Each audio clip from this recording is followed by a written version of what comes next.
Hey, this is Matt once again. What about to another video? This is a paid request, this time from Vonte. Thank you so much for that. And for those interested in requesting any type of videos, it could be a topic, a reaction, a commentary, a review. It could be re-reviewing something I've done in the past, and maybe I could make it better. It could be a randomness, out of the blueness, place a reaction, whatever it may be. Feel free to send it. You can send it either directly to my PayPal or join my Patreon. Both links are down below in the info box. Under most of these videos are the links. But Vonte wanted me to talk about and do a commentary on Friday the 13th Part 5, A New Beginning, which is ironic because Halloween Ends came out and saw that movie. And you see that movie kind of took some inspiration from this. But this one is at least 30 minutes shorter, doesn't feel up its own ass like Halloween Ends, and more entertaining, I will say that. But I have pause the beginning. If you hear noise at the computers, I'm editing something, so if you hear a boom, that's why it finished editing. But it's a pretty big file, so it might be like an hour in or so. Pause the beginning. 3, 2, 1, pressing play. And we have the Paramount logo, which a lot of times it could be pair of pricks. So what is there to say about Friday the 13th Part 5, A New Beginning? The marketing, this cover sucks, and this cover isn't much better. No wonder on the VHS they used the, I know it looks like Lord Humongous from the Road Warrior, but Sally, that's still a better cover than this. Than this or this. So that's why over there you probably have the VHS cover. I know that's not the hockey mask in this, but it looks better than this. Like, come on now. Am I reading hooked on phonics or am I watching a movie? Now, of course, this is a Nightmare Scene Corey Feldman, which he was doing, I want to say, the Goonies at the time of this, and so he was in a big part Friday the 13th Part 4. He could not be the star of this, but he came in on like a weekend and such, filmed it in, I don't know if it was like a backyard or something, filmed these little scenes here, and there you go. And then when he wakes up, it's many years later, and Tommy is played by John Shepherd. And he'd be played by a different actor in Friday the 13th Part 6. Now, Friday the 13th films, I knew of them, but I first saw a lot of them with the Dusk to Dawn, Joe Bob Briggs, Monster Vision Marathon. Monster Vision was on TNT. It was in the early 2000s, I want to say. I can't remember what year. Late 90s, early 2000s. And on TNT, I loved Joe Bob Briggs. I loved his humor, his sense of humor. I wish I could find like a whole set of, not the movies, but all of his stuff from Monster Vision. Like, if someone out there knows unofficially of any set that doesn't have to include the movie, just all the in-betweens of Joe Bob Briggs, let me know. I would love to pick it up and just watch them begin and the end. But anyway, like I said, I love the Joe Bob Briggs Monster Vision stuff. And he had 1, 2, 3, 5, and 6. And he was doing these skits of there's people disappearing, and Alex Trebek doesn't know all the answers on Jeopardy. It was a fun time. And then seeing these films on VHS tape, and really I like all the Friday the 13th to an extent, except Part 8. Part 8 is my least favorite. But I guess Friday the 13th, maybe I look at them more with a low-key eye. Maybe I look at them like McDonald's, where it may not be good for you, but they're entertaining, they're quick, they, for the most part, give an audience what they want, they're in, they're out, and, they are entertaining. Now, I believe it's Tom Morga playing Jason in these scenes. Well, in all the scenes with the hockey mask, Tom Morga is a stuntman. I believe he played Michael Myers for a good chunk of Halloween 4. I remember a friend of mine, Fabio the Tally 751. I believe he talked with Tom Morgan, and Tom Morgan mentioned it seemed like he played Michael Myers more than the guy they say played him in Halloween 4. Oh, I did this stuff here, and I did this scene, and I did this kill, and then they fired me for whatever reason, I don't know. But yeah, I believe... Did he play Leatherface? Like in a... Like briefly, not the full movie. I can't remember. I mean, technically Jason is in the movie. There's Jason there, the real Jason. And that was the thing people got very upset and mad about. And I can understand, but I guess because I came late to the party, I didn't watch this as a kid. I didn't watch this in most of the 90s. I saw this, I did with Joe Bob. That was probably around the time I was 16, 15, like mid-teens. In fact, one of the first ones I saw is the much hated Jason Goes to Hell, and I love this movie. I still sincerely love this film. There's goofy stuff. I don't need the shaving bit, but I still love Jason Goes to Hell a lot for a number of reasons. And maybe if I run out of things to say, I'll get to why later. But yeah, now we have John Shepard after the years of Friday the 13th Part 4, which of course the final chapter would not be the final chapter, just like the final Friday of Jason Goes to Hell would not be the final Friday, just like Halloween Ends will not be the end, because they don't reboot. Halloween Ends within either 5 years or within 10 years. Now, Friday the 13th, like I said, I like, other than Part 8, all of them to a certain degree. This one, like, I liked the film. I wouldn't say I loved the film, but I liked it. I mean, it would not be in my top 5 Friday the 13th movies. Mine is a different type of list. My favorite is still Jason Goes to Hell.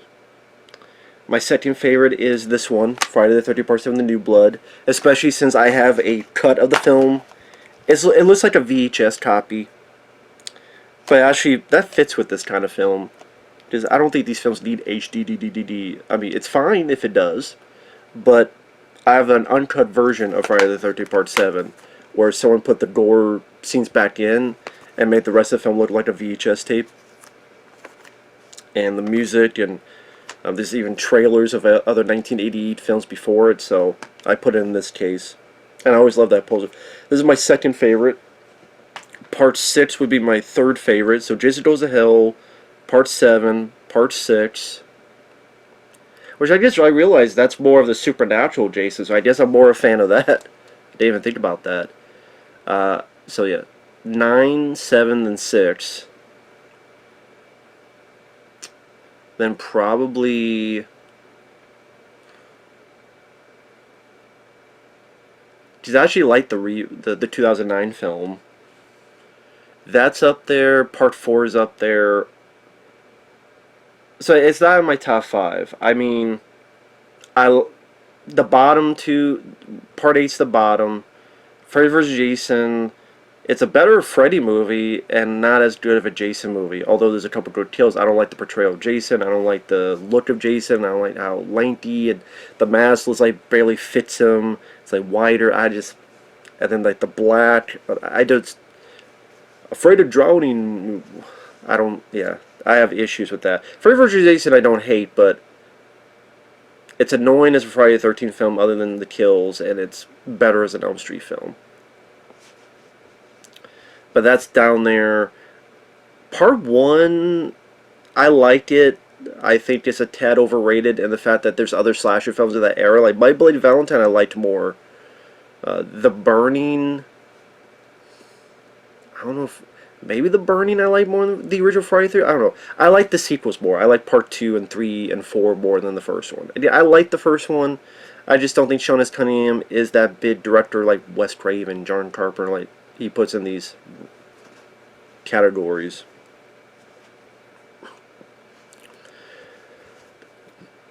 Now this has definitely its unique side characters, which is one of the appeals of this film. You have the Miguel Nunez later on. Those damn enchiladas. The Junior and his mother. Yeah, the little kid, Shavar, played by Shavar Ross. And John Shepard does fine. I mean, he doesn't have much dialogue, but he's playing a guy who, because of the events of Part 4 and all that stuff, he's out of it. He's disturbed. He's simmering boil, ready to erupt. And he does that a lot better than the fucking Corey guy in Halloween Ends. Now this is, I believe, Melanie Kinnaman. I'm not the best with names. I fuck up sometimes. Hell, in my Halloween Ends review, I forgot that the character Lindsay was in it.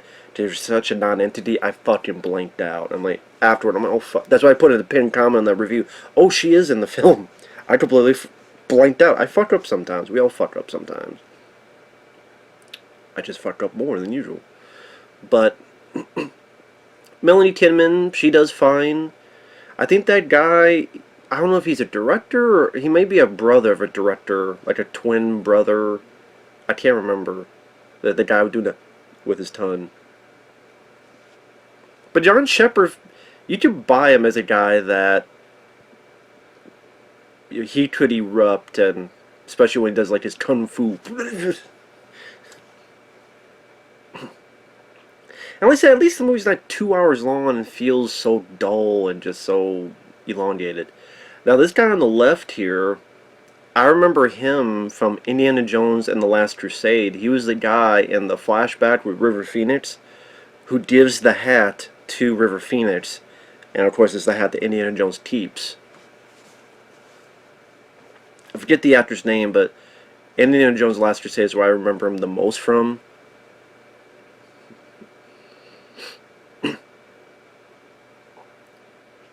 And when this came out, it still made money. I mean, these films did not cost much. They cost like $2 million or so. And this still made over $20 million. So when you make 10 times your budget, that's why they kept making so many. Despite Paramount not being proud of the films, despite Paramount being embarrassed of the films because of the critical drubbing they got and, oh, these are just trash, they made money. They kept making, 10 times their budget. Or 8 times their budget, or that's still a nifty profit for a studio. Hey, we want some money in case some of our higher projects fail. Put a Friday the 13th film out.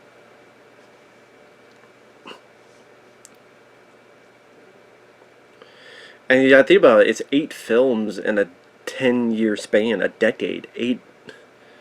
I mean, other than, what was the years? 80... 87, I don't think there was one. And 83, I don't think there was one. Because I think, like, yeah, Part 3 was 82, and Part 4 was 84. This was 85. Part 6, I believe, was 86. And then I think Part 7 was 88. And then Part 8 was 89. Because those are tears from Part 4. We don't know what happened to his sister. I mean, they might have mentioned dialogue, I can't remember, but other than the first film, going to the second film, I should say, the Adrian teen, bringing her back to the beginning, not many times they brought a character back. It's not the same actor, of course, because it's supposed to be Corey Feldman growing up, but interestingly, they kind of kept with this character for 3 movies, 4, 5, and 6.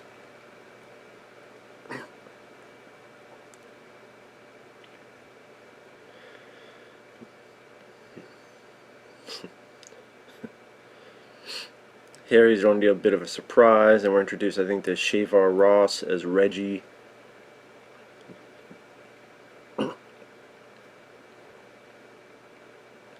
a little kid in the film, but he's not too annoying, he's not too irritating.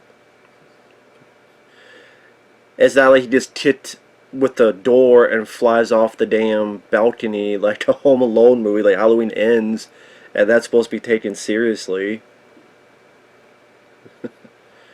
And a reminder that this guy is I mean, the Tommy character was a makeup effects guy, that's why he has this mask. Because they mentioned that in Part 4, there you go.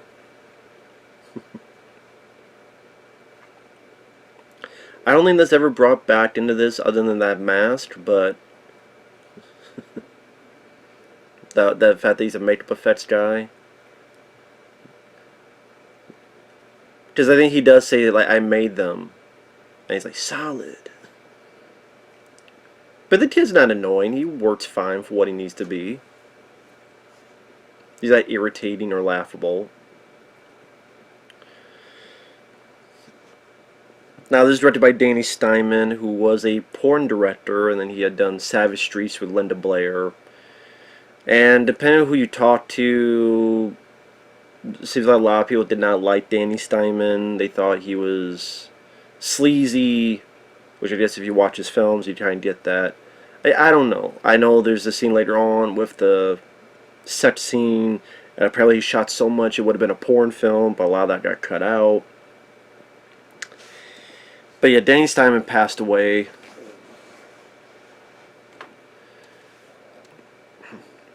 At the end of, there was another film he did, The Unseen. I think I did see that one. Savage Streets. I would say of the three, this is the best of his three movies. I think people like the sort of quirky characters that pop up. Again, it's not my favorite Friday the 13th. Like I say, if I ranked them, it would be 9, 7, 6. Either 4 or the reboot. I don't know which one. Just 4 has some good kills, but the reboot, I actually like the I don't think it's as bad as people made it out to be. It was a good theatrical experience. So that's like, that'd be in my top 5. And then, I mean, there's been 11 movies, no, 12 movies. There's been 12, with Freddy vs. Jason, 12 movies. I actually like Jason X. It's goofy, it's stupid, it's fun, though. It's a B movie. I look at it as a B sci-fi horror movie. I think it's fun. I think it's entertaining. It's not taking itself seriously. The whole movie has a tongue-in-cheek quality. He's okay, he just wants his machete back. Like, it knew what it was, in my opinion. Yet, you know, that fucking VR with the... Kind of like this movie knows what it is, too. I mean, you have these characters of Junior and his mom. They kind of knew what kind of movie it was. It's not pretentious. Oh, shit. I mean, characters like this is why people enjoy the film. You tell Mom, will you shut the fuck up? That'll be a little bit. And it's gonna chuckle out of me in a sincere way. There you go.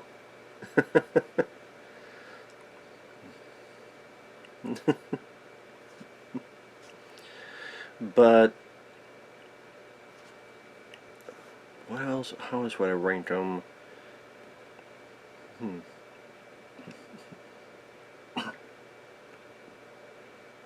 As in, I would say of the first 3, I like part 2 the best. So I probably put part 2 or Jason X after the reboot, or part 4. Then it'd be like part 2, because I really like Amy Steele. I don't know how I ranked them. I probably have ranked them before, but those always change. And I mean, slasher films, people forget how big they were back then. I mean, in the 70s, of course, you had Black Christmas, then you had Halloween. Some would say Texas Chainsaw Massacre is not a slasher, but it's so many times put into that category. I'm fine with putting in that category. But Friday the 13th, because it's such a big studio and it outpaced films like The Shining, people went, oh shit, wait, it cost that little and it made that much?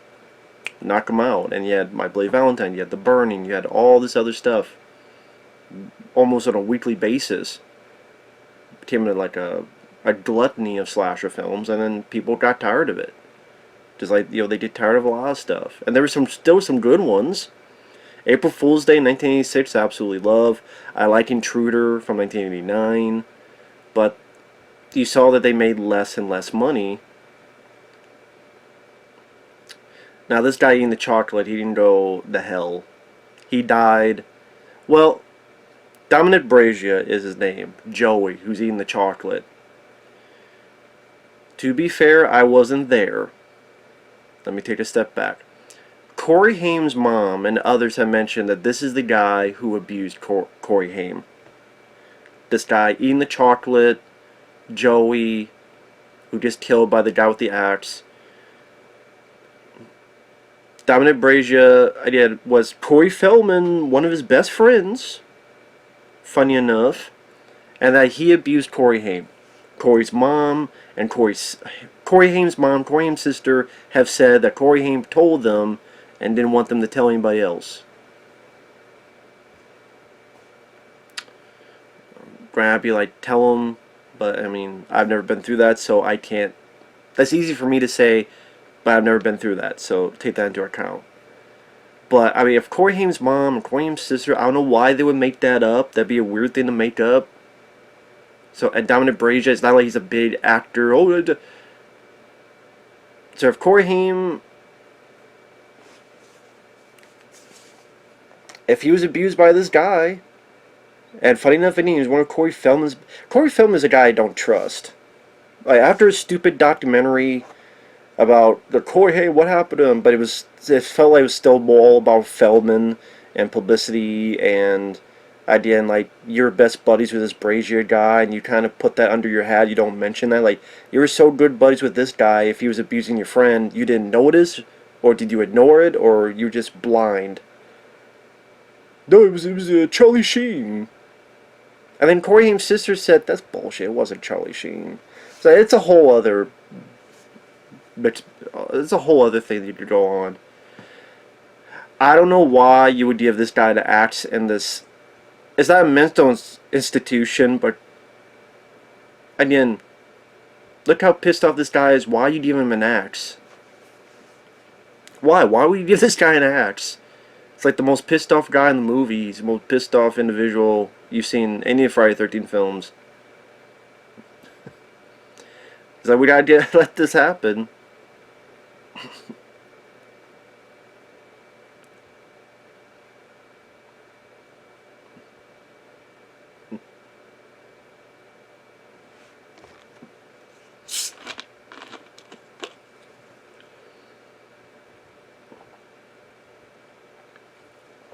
There you go.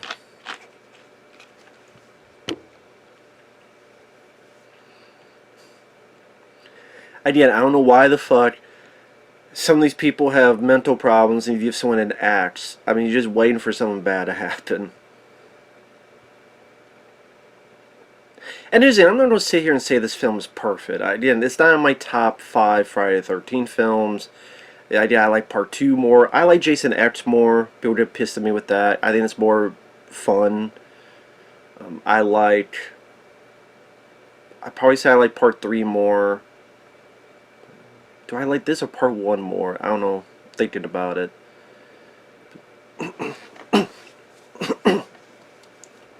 Because there is stuff like, you know, why the fuck would you give this guy an axe? And then this guy, they try to have this murder mystery type of thing of who the killer is, but they absolutely put a damn neon sign on it that you could tell. Also, doesn't help that all the kills got neutered. At least Friday the 13th Part 7, there is a cut I found to watch, an uncut version. Now, that's a good makeup effect with the body parts. That's a good makeup effect. That's like one of the most bits you see in the movies, that aftermath. And this guy with the bunch of pussies. With the humor.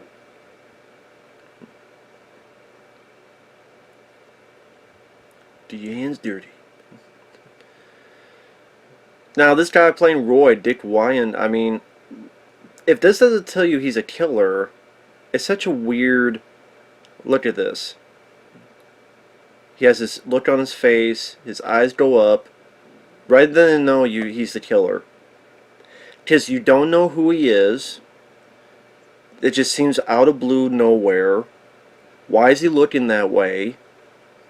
It might as well have a neon sign that says killer on his face. It's such a weird piece of direction that you automatically know who the killer is. So I don't think that was...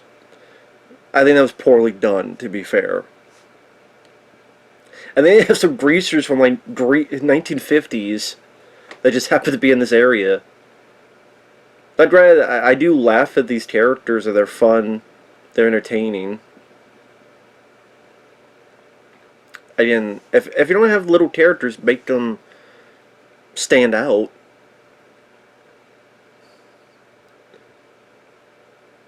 This guy fixing the engine, I swear I've seen him in other movies, but I don't remember where exactly from. But I swear I've seen him in bit parts. But that's what I mean, like, if you don't cast little bits, then make them memorable. I think that's why, understandably so, people enjoy this movie. These little side things. Like this guy here when he comes back. You fucked up, man. Don't kick your ass.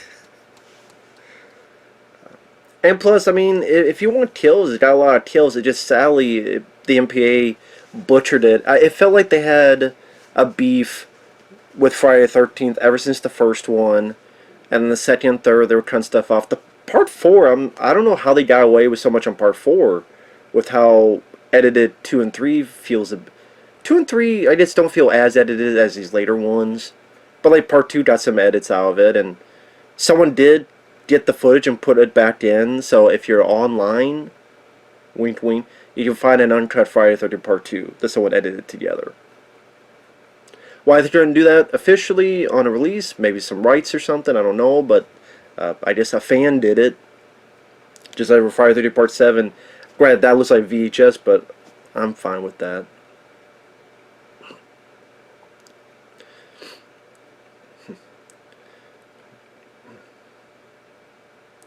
And I know flares are bright, but would you not be able to see the guy's face at all if he's holding it that low?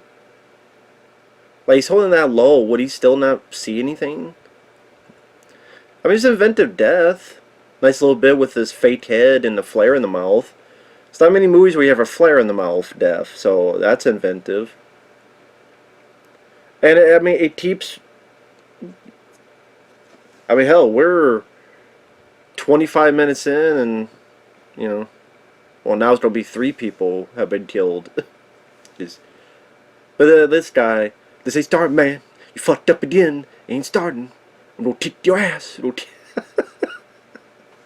I love that. This is very badly... It's not the director's fault, it's the MPA. Because I think he gets his throat slit as like this weird push-in. Which was not the intention. You could tell. It's just the MPA roasted it, and there you go. Yeah, that weird push-in. You could tell it was after the fact. And funny enough, like, you think about it, Friday the 13th Part 1, there is an uncut version. Part 2, they finally found the deleted scene with the spear, which is very cool, and I guess someone made a fan cut of that. Part 3, I don't know what all was cut of that. Part 4 has a good amount of gore. But yeah, this is when they really started getting butchered, Part 5. And taking out a lot of the gore. And that's the thing, when you start doing that, then...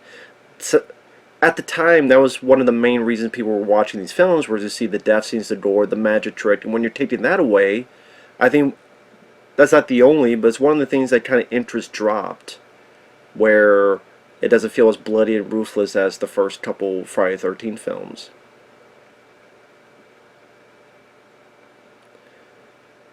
And see, this is a disturbed performance I prefer over fucking Corey from Halloween Ends. Actually makes me feel sympathy for the character. And he's not getting beaten up by fucking members from band, high school band, and you're 21, 22 years old, and band members from high school are beating you up. Instead, someone pushes him, and Tommy does it for the kung fu. I'm like, oh shit. He's not a pussy. This guy doesn't come off as a pussy. Reggie the Reckless. I forget the actor who plays. He does a good job, him and Shavar Ross. And it's a black guy who doesn't die. Well, actually, no, he dies, but the kid doesn't.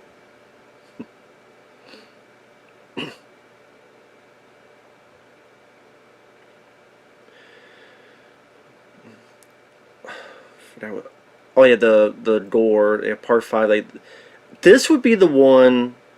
I mean, yeah, an HD version of Part 7 of the New Blood, yes, I would love to see that, but that will never happen. So the VHS copy, at least there's something I can see. It might not be the best, but it's something I can see. So yeah, number one would be Part 7 of the New Blood in HD, uncut, but again, that's never going to happen. But this I would like to see uncut as well. I think that would be a very interesting thing, and yeah, I guess none of this footage has ever been found either, these gore scenes. Just Part 6 didn't seem like there was a lot of wall-to-wall gore. It was like maybe an extended scene of the sheriff getting his bat broken. Did you see Jason like punch a heart out? And the other death scenes are a bit even more creative. Part 8, I guess you just say there's stuff cut out. And then Jason Goes to Hell.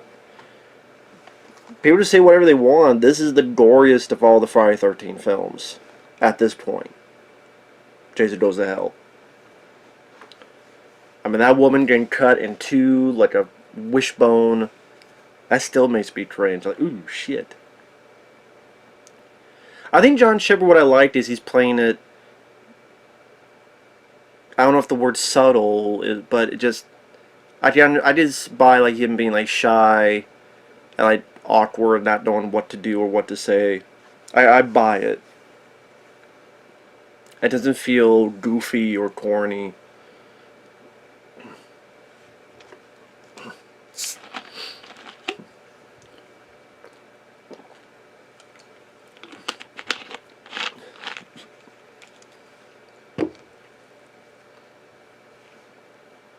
See, again, this time he doesn't come off as a pussy. See, he's pushing, and he's like, Kung Fu Griffith! That's a fucking takedown, man. It's like, who you kid? And you tell it's like a snap reaction, and immediately he's back to being calm. He lost it, now he's calm again. Like, ready to snap. I liked that bit. I thought that actually worked with the character. And these side characters like the Junior and the mom. The fucking crazy farm. Yeah.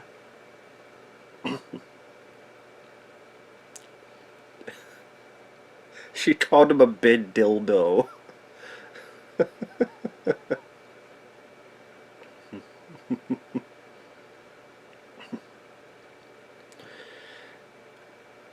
A lot of times, yeah, you just get all these sort of random characters just to pop up for another kill. Like I said, would love an uncut version of this would be great to find. Like this guy here, like why is he here? This dirty guy, either as a red herring, but also for another kill. Like, is this guy the killer?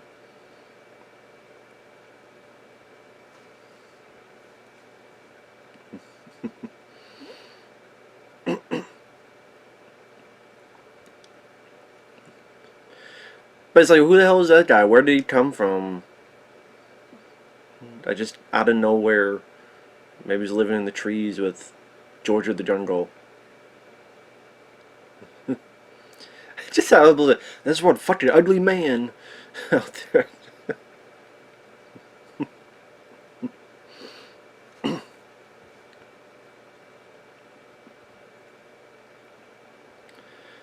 But again, that's the enjoyment people get out of this.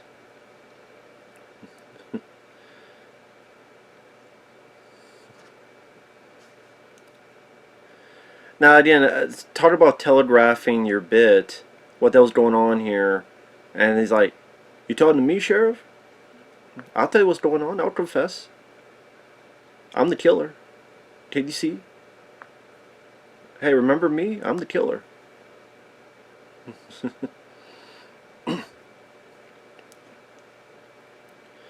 don't know why this sheriff makes me think of Barney Fife.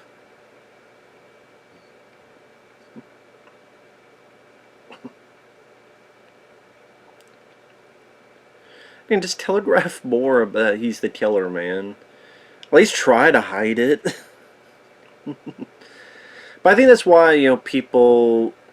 Again, number one, because the kills were more neutered by MPA, and number two, I guess I never cared that it wasn't Jason, because I did maybe in retrospect, when I saw it, it's like, okay, after 5, then you had 6, 7, so this is kind of another different stop down the journey.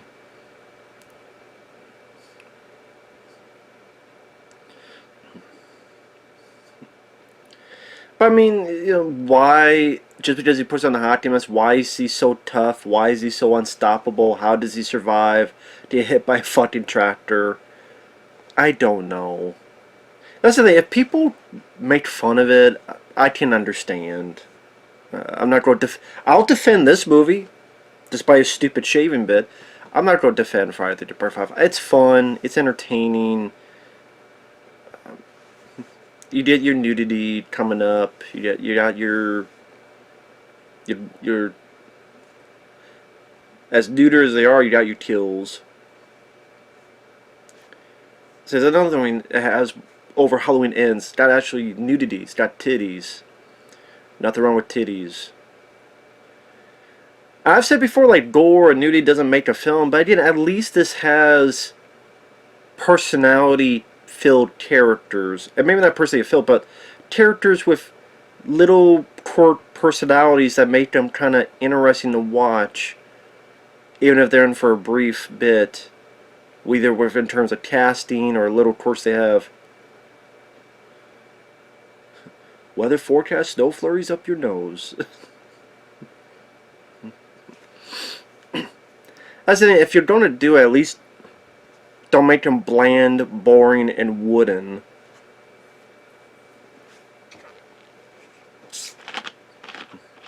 I say whether it's the writer or the director, they definitely...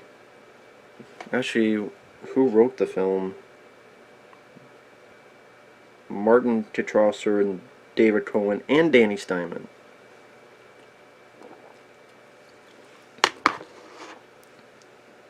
I guess they knew enough of that, at least, to do that.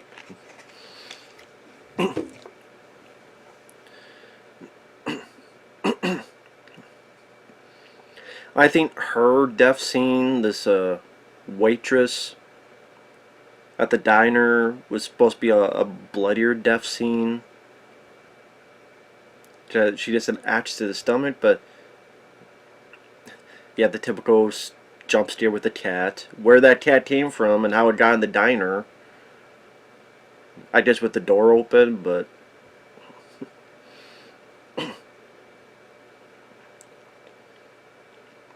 I think he just killed first. It's been a while since I've seen this. Yeah, he gets an axe to the head, I remember. Which looks pretty nice, but it just cut so quickly. There you go. I just should mention the features. Commentary with Melanie Kinnaman, Deborah Voorhees, and Tiffany Helm. Commentary with Danny Steinmann and John Shepard and Shavar Ross. I forgot there's a commentary with Adam Green and Joe Lynch. Wow, I didn't know. I forgot there was a commentary by them on this. They carry over a feature. It's like 11 minutes. The Make It Friday 30 Part 5. They carry over those stupid shit. Last Tales from Camp Blood Part 5. That was fucking useless. Crystal Lake Masters Revisited Part 2. Again, fucking useless. Nothing to do with the making of the film. I really your best bet is to watch Crystal Lake Memories. Or read the book. Crystal Lake Memories. Should grab the book and read some stuff from it, but I don't know.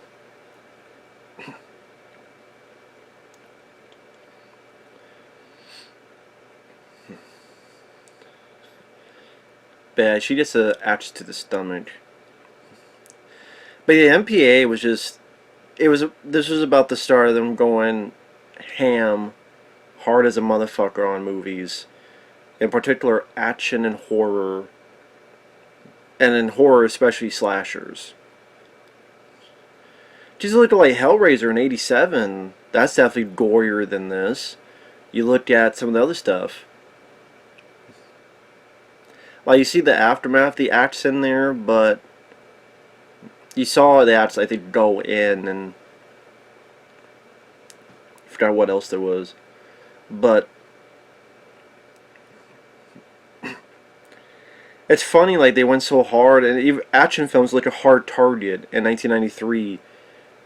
Oh, it's an NC-17. If you see the work print, there's nothing NC-17 about it. It would easily get an R. I would say a mild R.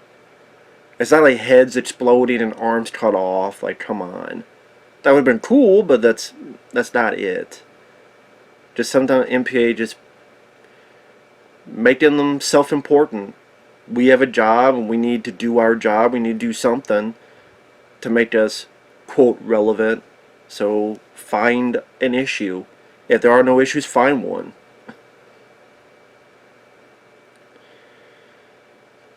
Just so ridiculous bullshit.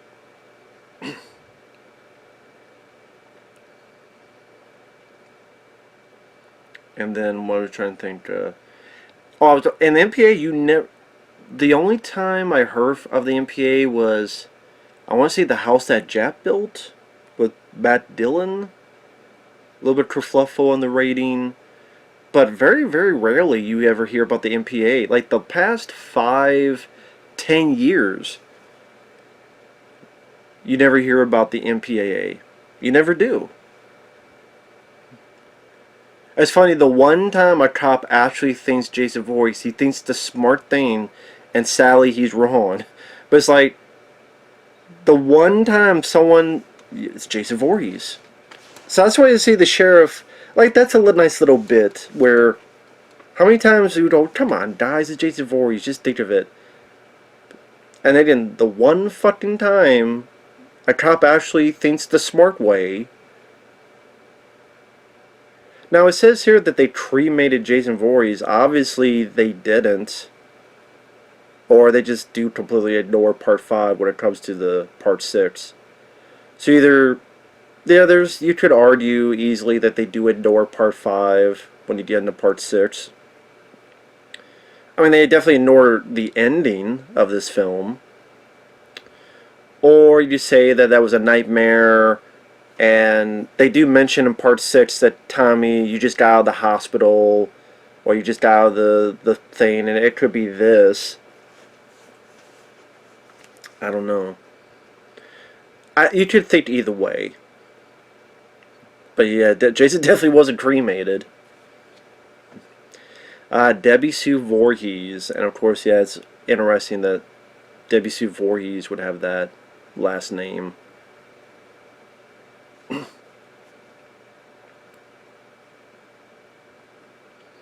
Very pretty lady. And definitely shows her aspects very soon.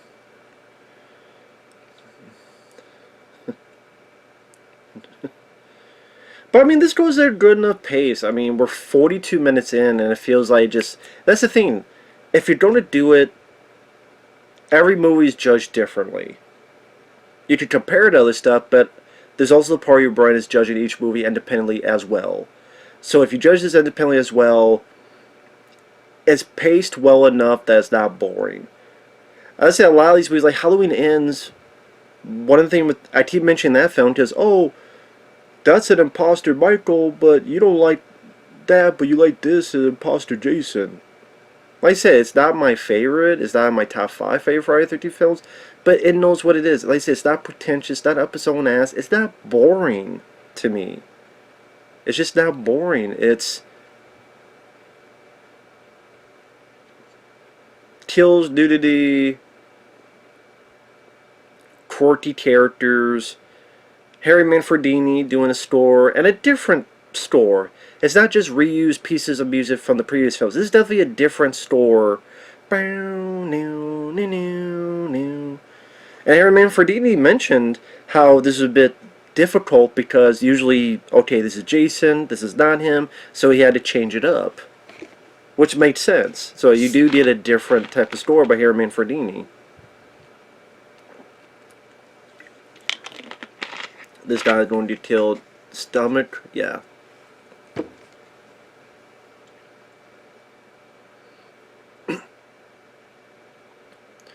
I know this one guy coming up. Oh well, that'll be later. But this guy here who just killed with, I mean, it's an interesting death scene. But I know at one point, like, the guy's twisting the thing the wrong way. So it's like, wait a minute, you're twisting the wrong way. I believe there's that, but I know there's a song someone made about their crush on Jason Voorhees after this movie. I forget what the song is called, but it's on YouTube. But yeah, apparently Danny Steinmann filmed a lot more of this to a point it looked like a porn film. I don't know why the fuck he thought that would get into the movie, but and they're definitely natural. Very beautiful lady. I'll give you that.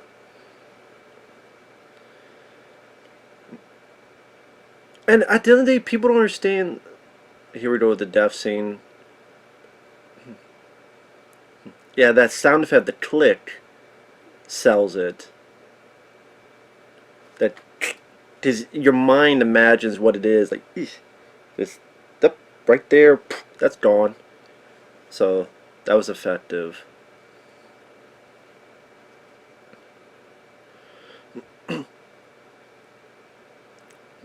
But, yeah, I mean, yeah, Debbie Sue Voorhees, very beautiful lady.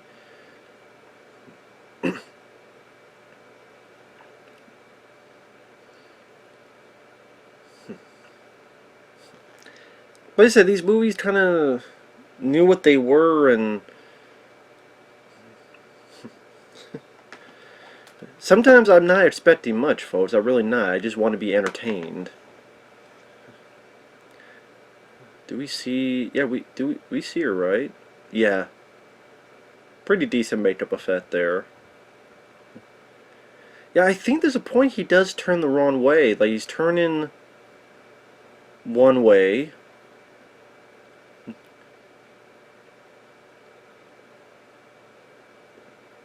Yeah, now he's turning the other way. Why is he turning the other way? See that?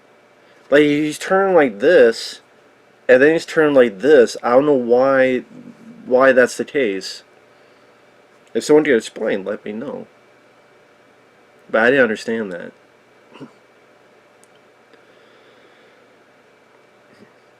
But yeah, oh yeah, I know some of the people, like Melanie Kinnaman, Debbie Sue Voorhees, maybe it was her.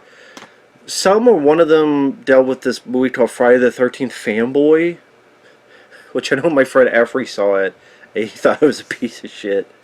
And it looked awful. It sounded awful. I mean, you get a lot of these Friday the 13th alumni in here, and it's about a fanboy who he loves Friday the 13th so much, and killing people, and I don't know, just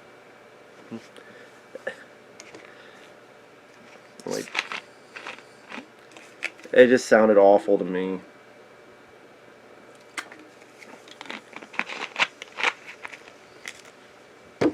I know with the whole legal kerfluffle with Victor Miller versus Sean S. Cunningham and Friday the 13th, and then people say it was settled, then people say no, it's not settled, then people go, oh, it is settled, and then but there was a new lawsuit.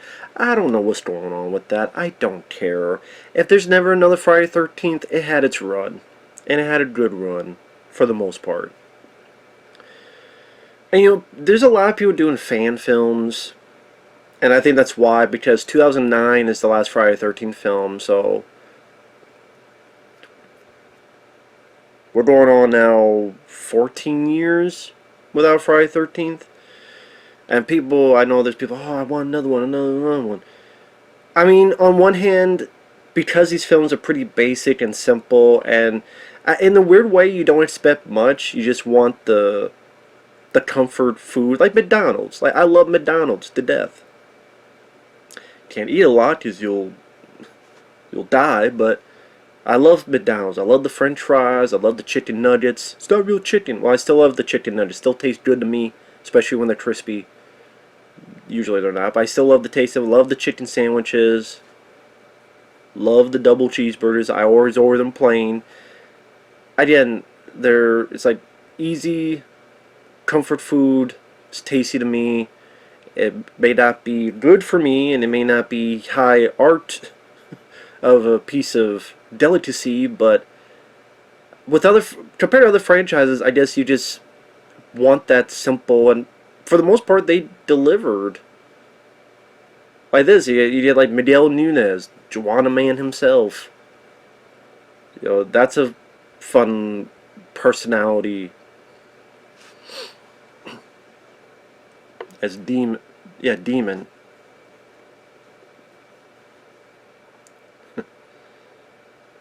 Now, of course, Miguel A. Nunez Jr. was in Return of the Living Dead. He was in... I have to be careful because I think sometimes I get like 80 movies mixed in. Like, I remember I did this review for Flesh Wounds, the Kevin Sorbo on a Bokeem Woodbine. Oh, he was a Dawn of the Dead remake? He wasn't a Dawn of the Dead remake, Bokeem Woodbine. Mekhi Phifer.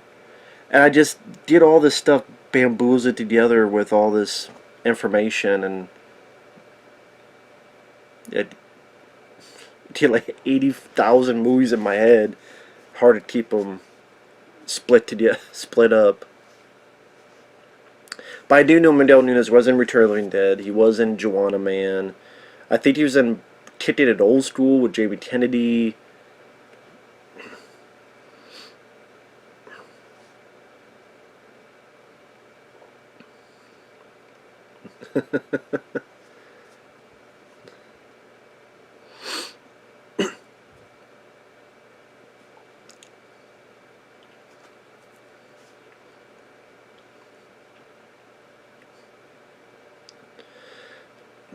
And Miguel Nunez seems, being the brother to this little kid, seems decent enough guy.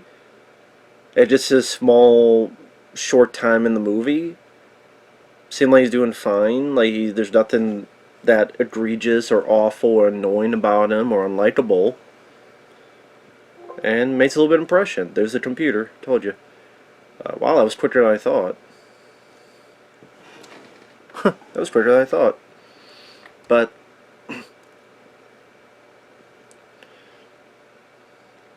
here's Junior. Now we saw him do a bit of that kung fu. We're going to see that again. See, you establish it. And yeah, I don't know where he learned it. Oh, maybe someone was in the damn asylum or wherever teaching him some kung fu techniques.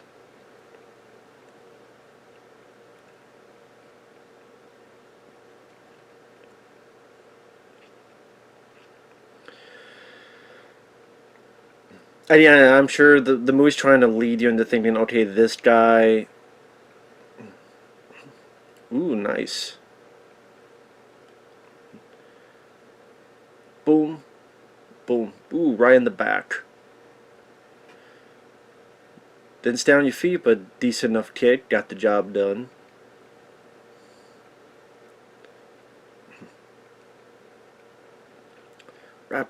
Some rapid rabbit punches.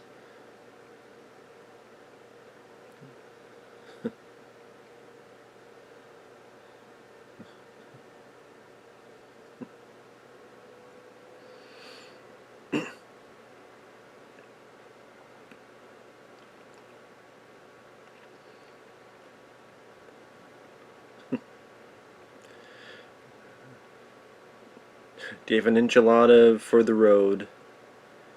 Last enchilada that guy will ever eat.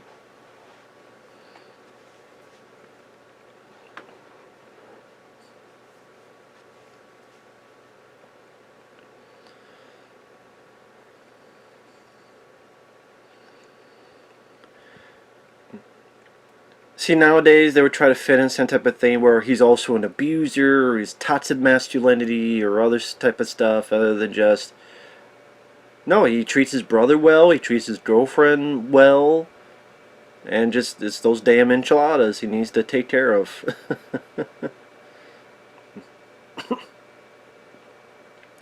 And hey, that thing of like every 10 or so minutes a kill, it follows that formula. And at the point, I believe, at this point, it was the highest body count for Friday the 13th. I don't know if that's been surpassed since then. Oh, I was thinking, like, because the reboot 2009, since then, I liked the Friday the 13th 2009 film. I didn't think it was as bad as people made it out to be. I mean, I saw it in the theater. That was a good experience, and I liked the film for what it is. It's kind of back to basics. I like the guy. He was in the TV show Supernatural. I forget his name now. Which is funny because his co-star was in the My Bloody Valentine remake, which was around the same year. I think that was also 2009. Jared Padalecki, I believe that was him in Friday the 13th, 2009. And I always liked it. I didn't think it was as bad as people made out to be.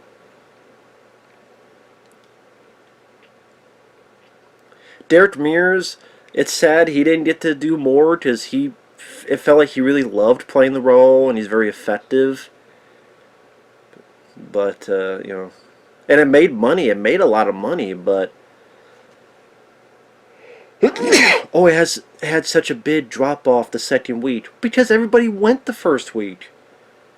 Friday the 13th films are not $100 million blockbusters. The closest was Freddy vs. Jason because that was an event movie of Freddy and Jason. You're not going to get that again.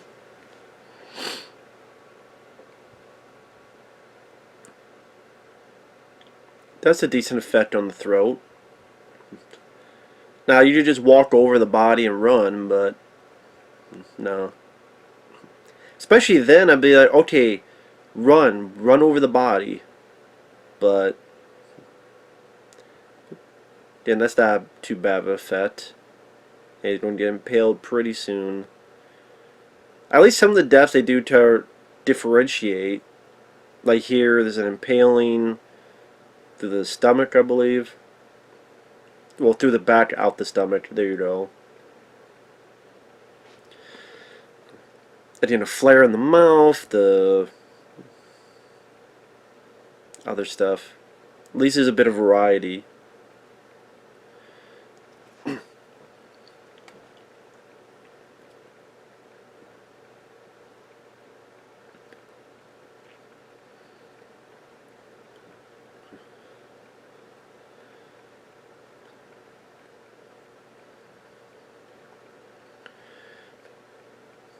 I think this guy with who stutters, I think his death is not even shown. We see his dead body, but I don't think we see him get killed. Like, bloodless is what I'm getting at, bloodless. And there's Violet, which her dance will be coming up sometime soon. That interesting dance she does.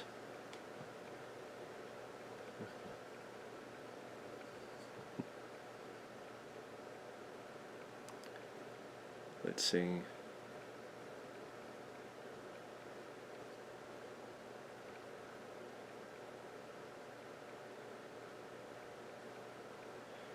Lambs to the slaughter. Just lambs to the slaughter.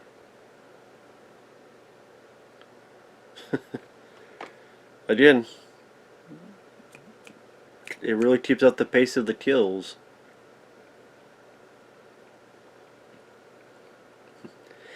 And I guess for me, if you don't do that with the kills again, either give me, like, I'm not, when I talk about characters, either I want likable characters or interesting characters. I'm not saying it has to be Masterpiece Theater or Oscar winning or The Shawshank Redemption. Like, these characters are quirky enough that they're interesting to watch. And you can laugh with or laugh at or something with personality quirks, whatever.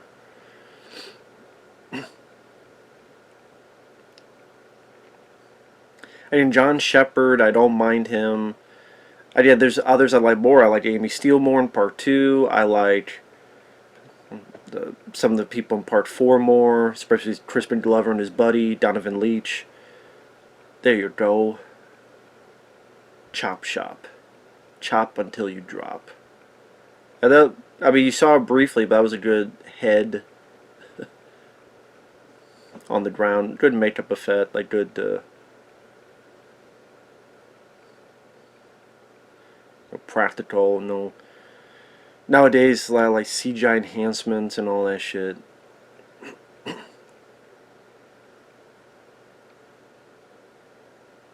There you go.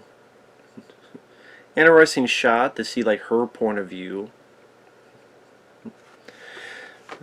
And you know what? Like a lot of these characters, they're not doing such a gluttony of consistently stupid stuff like Halloween Kills. Because, well, Halloween Kills has a lot of kills, but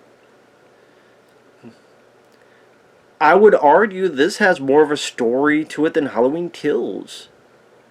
The whole thing with John Shepard and what's going on, this halfway house, how you want to put it? Did they mention it? Yeah. And it's the secluded halfway house.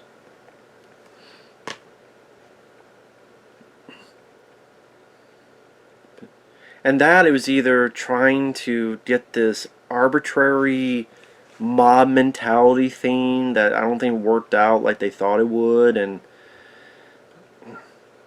maybe also with Halloween you put a little bit more in a high regard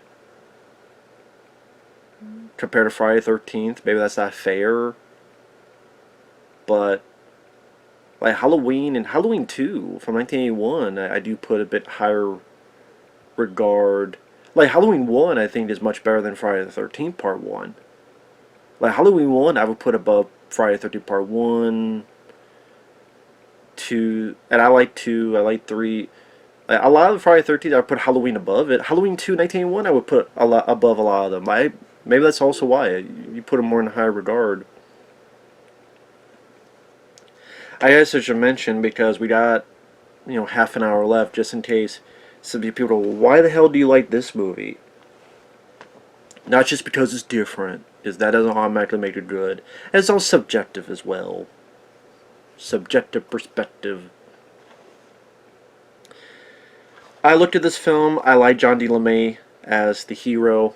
I could relate, not relate, but I could easily root for him as a guy who wants to save his baby, and it's a primal urge to protect your loved one, which is a bit different from other Friday the 13th, where it's just we don't know what's going on, and then it's not until the third act where we find out what's going on, and then we need to survive. Here, the terrorists find out earlier on. It's Terminator type of thing. I want to protect someone. Michael Biehn to protect Sarah Connor, John D. LeMay to protect his woman, and more so his baby. And I thought John D. LeMay is very likable. He's one of my favorite protagonists in this franchise. That really helps me in a movie when I really like the lead character or like the lead actor's performance. That really helps. Doesn't automatically make it a pass, but that does help. The gore, if you want that, it's the gores of the Friday the 13th films. Hell, there's more Jason in this than in Halloween Ends. Oh, there's not a lot of Jason wasn't in the first movie. He was a little kid that jumped out. If you give Jason as the hockey mask, he's not in the second movie. There's a tater sat Jason, but not the hockey mask that people associate. In Part 3, he doesn't get the hockey mask till a long way off.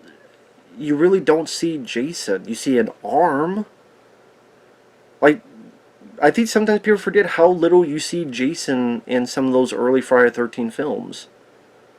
Maybe a bit more in Part 4, but usually it's just, here's a hand, and it's not until like this good chunk later where you see, there's the hockey mask.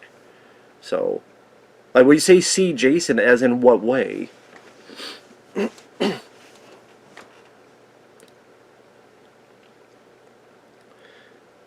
Here we get into this guy's death scene, which I think he gets something in the chest, but I don't think you see anything.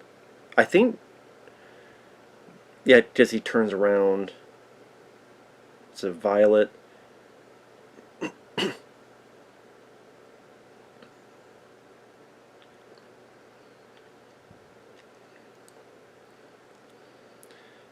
Yeah, this is the music and her dancing.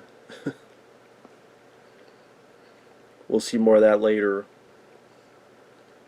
But I like Stephen Williams as the bounty hunter. Again, I understand there's weird shit in it, like the shaving bit. You didn't need that, but oh wait, I think here's the death scene. Look up. Boom. Don't see anything. Now, yeah, I don't know if we were supposed to see that death scene, if something was shot. I don't know. But yeah, I like John D. LeMay. I like Stephen Williams. I think the direction's actually pretty decent. Like in the diner, and they're driving with the gun, and you see like a POV camera going towards where the bullet hits the fuse box. The bit of slow mo with gunplay, like when John D. LeMay shoots the shit out of the guy in the police station, when the diner, the boat is shooting. At times, it feels like an action film. At times, which I'm a sucker for action. Just action is my favorite genre. Um, I appreciate what the director was trying to do, and I thought it was a fun, entertaining movie. I thought for part 9, I guess you could say that for Halloween Ends as well, I guess. Well, for part... Where the fuck it's been now? Forgot how many Halloweens. 11? Well, 13 with Rob Zombie's films. The 13th one decided to be a Friday 13th type of a new beginning movie. Oh, another pair of titties. There you go. How could I forget this pair of titties? Titties, titties everywhere. Titties in her underwear. Titties, I say titties.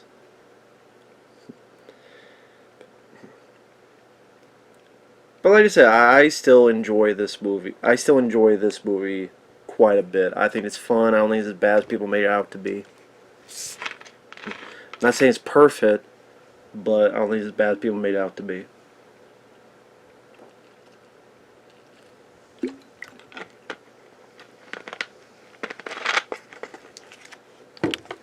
And how long is this movie? It's 91 minutes. It goes by quick. With that, take out the end credits, hour and 20 some minutes. Is that 2 hours like Halloween Ends? Oh, so he did get in the face. Did you briefly see the thing on his face?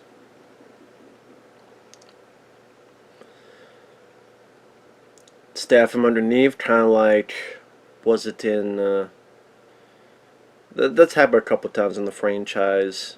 I want to say in part 3, where the lady that, I think she was reading Fangoria.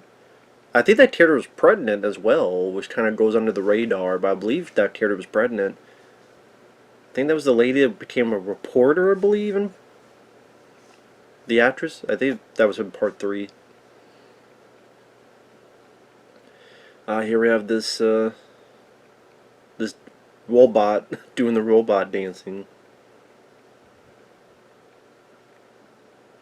which I believe is supposed to be a different kill, like on her vag or something, but they thought that's a bit much, and so they reshot it.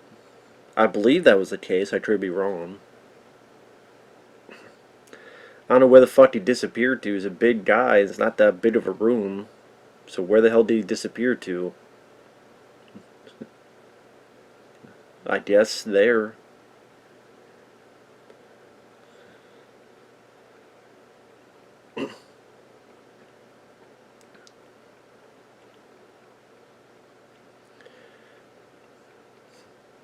Like, again, this character doesn't have much to it, so do you ever like this robot dance thing?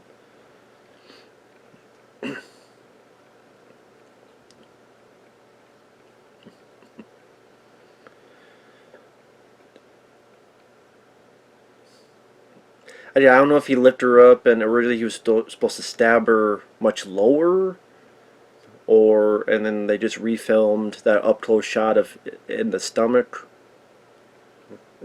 That might have been. Because there was an insert shot of just like a shirt and a knife going in. That could have been. additional photography.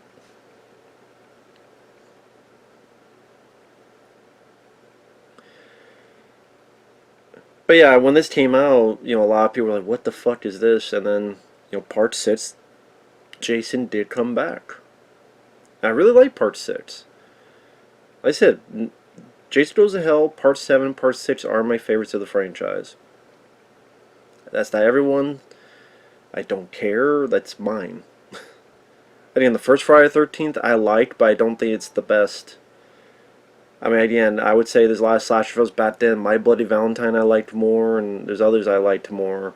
I like Friday the 13th, the original, but there's others I liked more.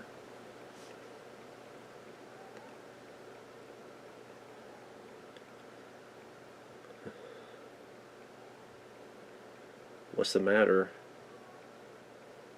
There's a lot that's the matter.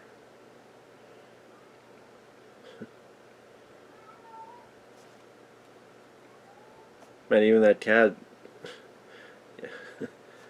Maybe that cat heard me. Sorry, one of my cats just heard I was mentioning Halloween Ends and having a nightmare about it. It's okay. I'm sure that cat's not alone. I think there's a lot of people pissed off about that movie. I know people, oh, well, later on. Well, yeah, honestly, yeah, you know what? Later on, it will fucking happen with Alien 3, and I don't understand with Alien 3, but there's a lot of people like Alien 3. I'm like, oh, well. Now, this is where you see it with the hockey mask, and it's like an hour and 10 minutes in. And that happens a lot in these early Friday the 13th films, like whether it's the real Jason or not. You see the actual hockey mask. Well, it would have been 3, 4, and 5. And 3, he didn't get it till much later on. And 4, actually, maybe there wasn't a case in 4, now that I think about it.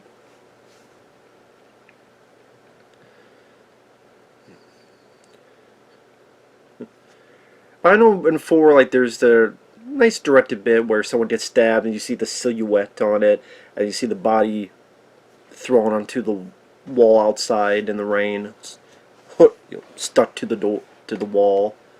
Not door, to the wall. And I mean, at least they went with the fact that it's a different hockey mask and not just the same hockey mask. At least, okay, like how they get the exact same hockey mask. At least they did that. So now you see the blue. So at least they went in that direction. That's a little thing that's nice. Because sometimes it'd be like, I think it was part 8. This is a bit, yeah, because the mask got ripped apart in part 7, and then Jason just picks up a mask in part 8. I swear it has the same, doesn't it have the same cut that he did in part 3? I could be wrong. Part 8 I barely remember, which is funny because I've seen it a couple times throughout the years, but I don't remember the mask if it, I can't remember now. Maybe it didn't. But I swear it did have the damn cut in the mask. Again, I could be wrong.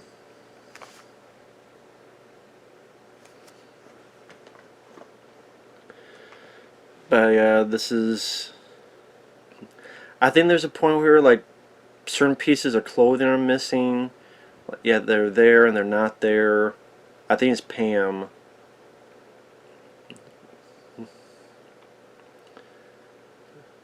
I think that's a good makeup effect. Right in the forehead. Like I said, there's some decent aftermath at least. Done practically.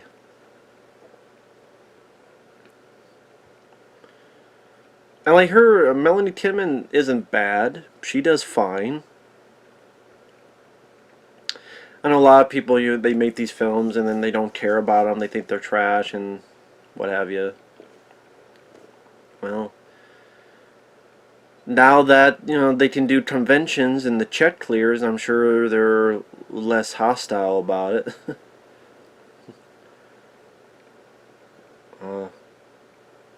No more eyes. Let the buys hit the floor. Again, that's a good makeup effect.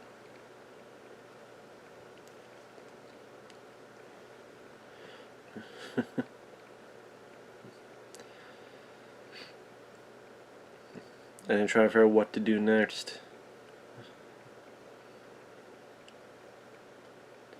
Of course, you have to have the person slip into the... Of course. Of course you did. So, yeah, I believe that's Tom Morga in the outfit. It kind of makes me wonder, why didn't they just get Tom Morga to play Roy? I mean, Roy is only in 2 fucking scenes, and he only has like 4 lines of dialogue. Why don't you just have Tom Morga play Roy? I mean, if he's playing most of Jason, then again, why not do that? I'm sure he can be a fucking paramedic that says, you know, I think it was like 1 line? Like when he's talking to the sheriff? I think that's the only line he has. I will say at least Jason looked like he was in pain. Well, Jason. Roy. It looked like he was in pain for a bit in the stomach. At least there's that. I didn't know why the hell he would survive getting hit by a damn... Calm down, stomach. Sorry, I haven't eaten yet. Even my stomach is revolting. It's not that bad of a movie. Or maybe it's like the cat heard me talking about Halloween Ends and said, don't bring it up again. Okay, okay. Calm down, stomach. We'll eat later. God damn. Maybe my stomach's having a nightmare. Just like that cat. Stomach can't see this movie, so maybe he thinks I'm watching Halloween Ends again. Don't worry, no I'm not.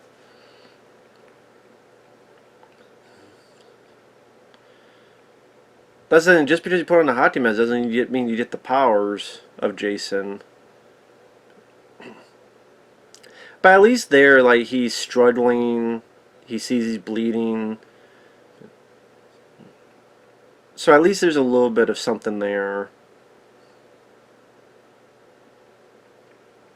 Shows a little bit of the effects of his wounds.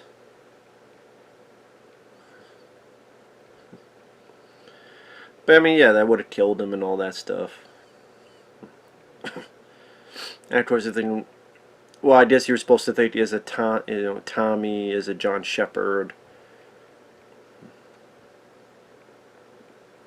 I wonder if there's anyone who saw this film that actually did think it was Tommy, John Shepherd's character. Is there anyone out there who ever saw this film and thought it was? I would be curious about that.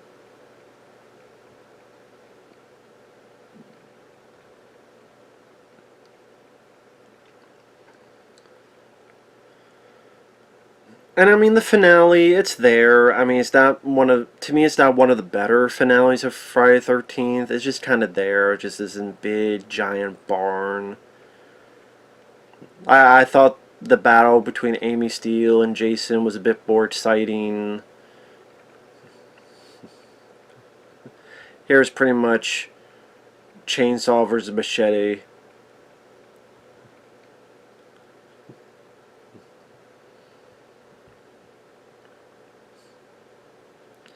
And you tell, like, you know...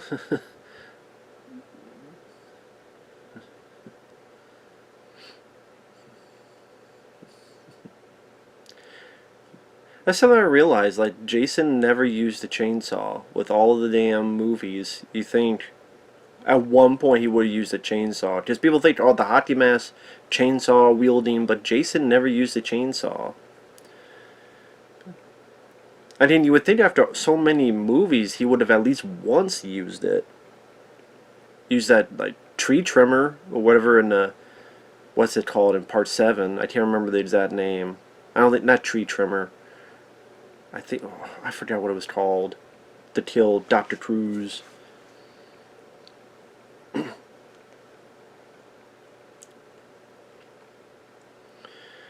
I mean, that proves that, nope, it's not him, so...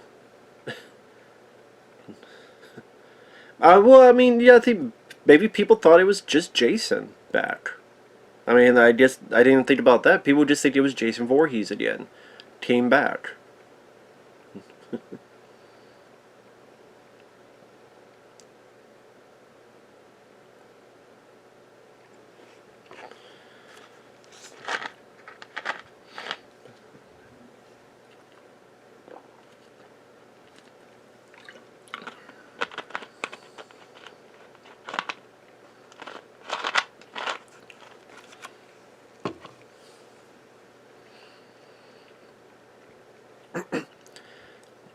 I remember that knife that we showed earlier. We established that knife, so he'll be using this in a little bit.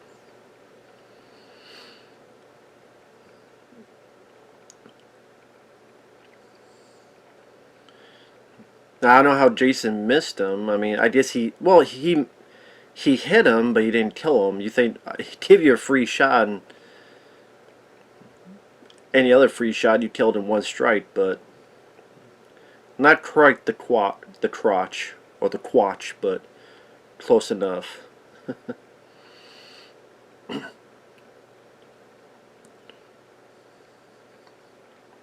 I think that's another thing about the film. Like I talked about how I like the film.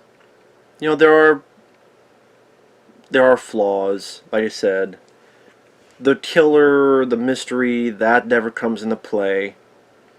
As in, you know who the hell it is because they telegraph it so easily. It's not the movie's fault, but the gore's being neutered doesn't help.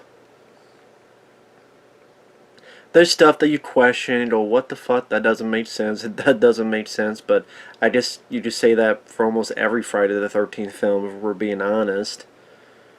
How does a 60, 70-year-old woman get so powerful that she lifted, what is it, Harry Crosby to the door with arrows and he's off his feet? Like, how the hell, and he's like throwing people through windows like a sack of potatoes? How's Betsy Palmer doing all that? I have no idea. Did she take steroids? But yeah, so there's a lot you could look into on that front. Like funny, like later on, someone shows a picture. Or was it part 4? That might have been part 4 actually. I think of, maybe I'm thinking, or am I thinking of this? This one of them is like someone has a picture of Jason, and you're like, who the fuck took that picture? Who the fuck took that picture of Jason being that up close? Like I say, the finale, it's there. It's just, Pam with a little bit with the chainsaw. Tommy stands there. And then you get this bit coming up here. Again, it's not the most exciting finale of a Friday the 13th. It is what it is.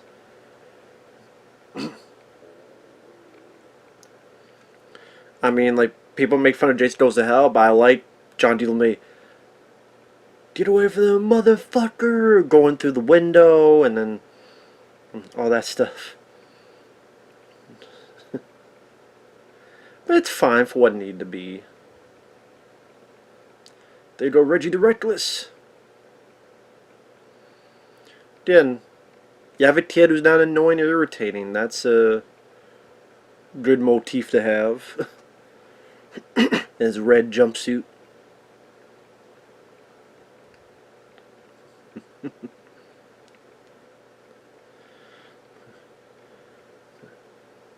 And Tommy gets back into play here in a little bit. Like, we're almost at the end, and this went by quick. So, again, I would say it's at least decently paced, so that it's not boring.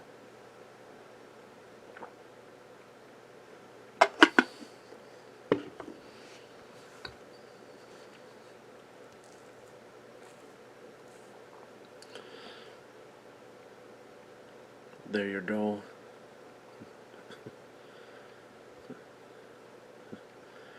Dummy landing in the... What is that? Bed of nails? Like, what is that actually on the ground? What is it used for? And then that means it. Some people are like, who the fuck is that? I bet there's some people like, who the fuck is that? It's always Roy. Oh, okay then.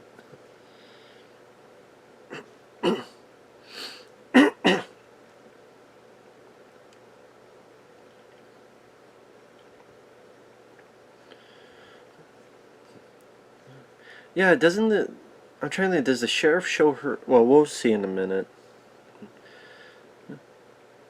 Yeah, because he's got a wallet. I think the thing's in the wallet.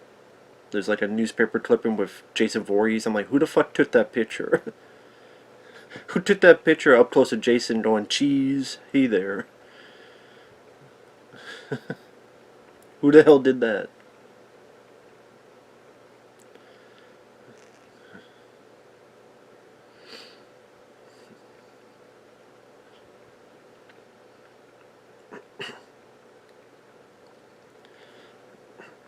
But yeah, I'm not big on the ending. That guy was his son.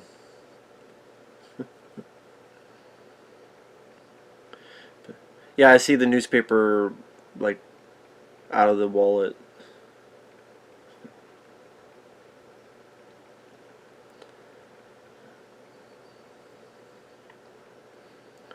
Pam, she looks like she's got makeup on over her eyes. Pam, like I don't know why it looks like blue eyeshadow. Yeah, here it is. But like this, the picture coming up, Jason Voorhees slain. What? Where did that picture come from? Who the fuck took that picture? Was it the last remnants of a photographer that we didn't see in any of the movies? And yeah, this ending I was never a fan of. Because at least it's like, okay, now Tommy is crazy. Well, it was leading up to that, to be fair, but it's like, oh, well, now he went off the deep end and he's going to kill Pam, and then it cuts away, then it's never brought back again. Because, yeah, you have this nightmare, like he kills Pam, but then he wakes up, and then why is the hockey mask there? That's why I have to assume this it's another dream, because, like, why the fuck is a knife and a hockey mask in his hospital room? Is that in every hospital room? I haven't been to the hospital in a long time. Does every hospital come with a fucking butcher knife and a hockey mask? Is it next to the Bible?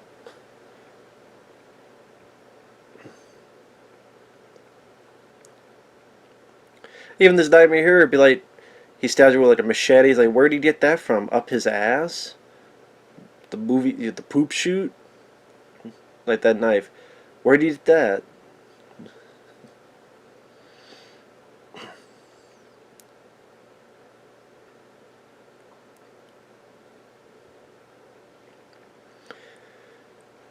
Yeah, he wakes up. And also weird because we just saw her talking with someone, so did he dream that? Well, I guess he didn't dream that, but just because she walked up, went to his room, I guess he saw that, then he went back to bed, and then he imagined that he stabbed her. But like here, when he wakes up, why is there a hockey mask and a knife in his fucking drawer? Why would you have the killer? Why? Why would there be a hockey? That's why I'm saying this has to be another dream. I just thought it was a lame way to end it. Like, you didn't need this at all. Like, you could have had...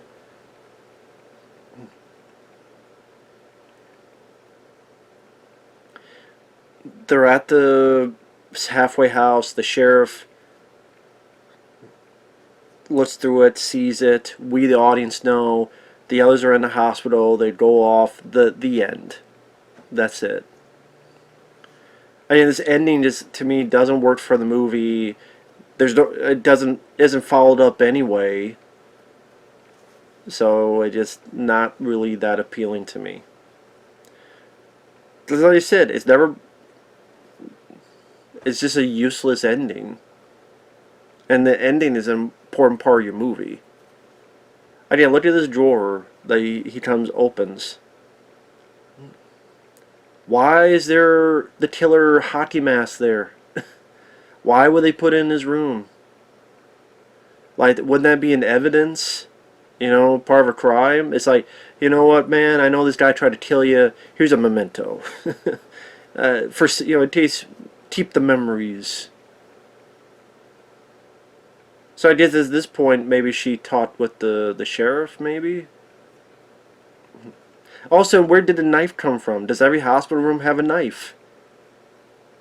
Again, does it come with the Bible? And it just makes no sense whatsoever. This whole fucking thing.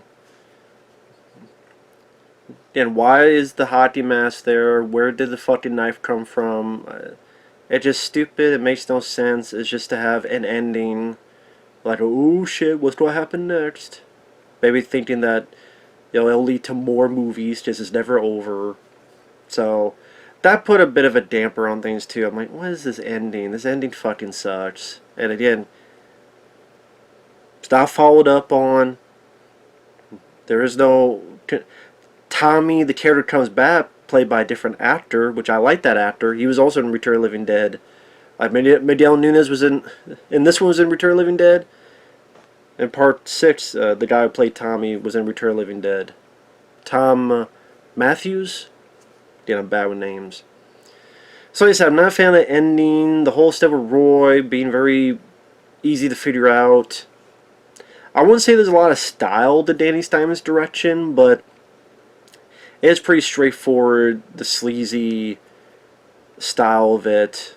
You get your kills, you get your nudity, you get your quirky characters.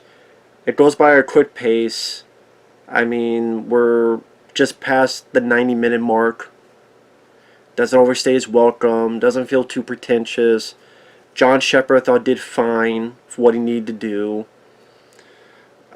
Again, Junior and his mom and Demon, and like, there's quirky characters and quirky things that bring a bit of fun to the whole thing. And while again it was neuter for kills, at least there's a variety, and you see some decent aftermath with some of the gore. Harry Manfredini does another nice job. It's not my favorite score of his, but it's nice that it's just not a copy and paste of the previous Friday the 13th. So yeah, that's still a fun enough movie. Like I said, I don't love the film, but I like it. I've seen much worse movies. His Eyes, that was the song Violet was dancing to. A New Beginning. Oh, alphabetical order. Dominic Brazia, If You Really Did That, Corey Haim, Hope You Burn in Hell. Corey Feldman, You're an Asshole. Shavar Ross, good job playing a kid who wasn't annoying. Ron Sonas Jr. and Mama, you guys did well. W.C. Voorhees, loved your talents, all two of them. Yeah, overall, fun movie for what it is. With that said, thanks for watching. Take care. We'll see you guys later. Bye-bye.